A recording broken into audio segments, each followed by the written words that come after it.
Hello everyone, welcome back to my channel. তো চলো আজকের ব্লগটা এখান থেকে শুরু করছি। দেখো আজকে রান্নার রেসিপি শেয়ার করব। এদিকে দেখো মাছ নিয়ে নিয়েছি, এগুলো হলো রৌ মাছ, তারপর মাথা। তো চলো এদিকে দেখো মকা মাছ আছে, এটা দিয়ে ঝিঙ্গা দিয়ে করব। তো চলো ব্লগটা দেখতে থাকো। এদিকে দেখো মাছের মধ্যে হলুদ, লবণ, তারপর মরিচের গুঁড়ো দিয়ে মাছগুলো ভালো করে মাখিয়ে নিলাম। তারপর তেল গরম হয়ে গেছে, তো চলো এখন মাছগুলো দেখো এক এক করে ছেড়ে দিচ্ছি।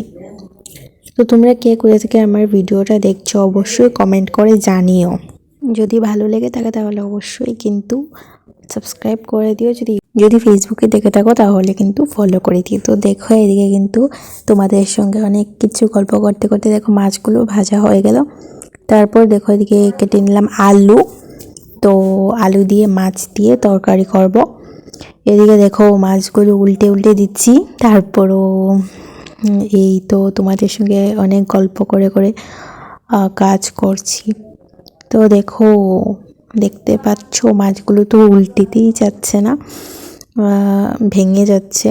তো যাই হোক কোনোভাবে সুন্দর করে বানিয়ে নিয়েছি। তো দেখো তারপর তো আর কি করব বলো। এদিকে দেখো মকা মাছ, এগুলো কিন্তু আমি হলুদ, লবণ, তারপর অল্প মরিচের গুঁড়ো দিয়ে ভেজে নিয়েছি।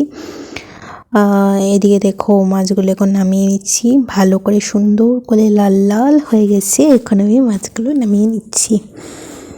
তো তারপর দেখো এটাও ছেড়ে দিয়েছি। এটা কী মাছ জানি না, তোমরা যদি জেনে থাকো তাহলে কমেন্ট করো।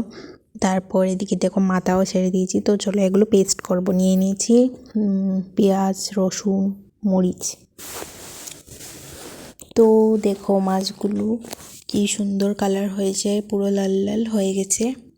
তো এখন আমি কিন্তু এগুলো পেস্ট করে নেব। এদিকে দিয়ে দিয়েছি কড়াইতে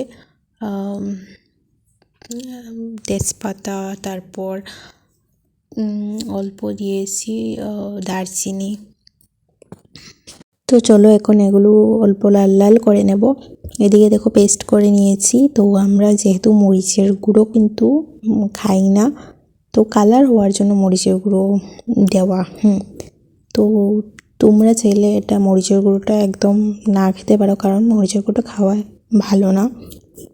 তো সেই জন্য মরিচ পেস্ট করে দিয়েছি। এদিকে দেখো দিয়ে দিলাম জিরের গুঁড়ো, তারপর দিয়ে দিলাম হলুদের গুঁড়ো।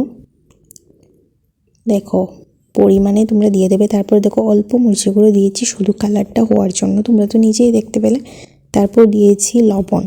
তো জানো তো লবণ আমার হাতে সব সময় কম হয়, জানি না কেন লবণ যতই দিই তারপর কম হয়ে যায়। এদিকে দেখো দিয়ে দিলাম অল্প জল, দিয়ে ভালো করে মিক্স করে নেব। তারপর দিয়ে দিলাম আলু। তো যখন এগুলো ভাজা ভাজা হয়ে যাবে তারপর কিন্তু আমি আলুটা দিয়েছি। ভাজা ভাজা হবার পর কিন্তু আলুটা দিয়েছি।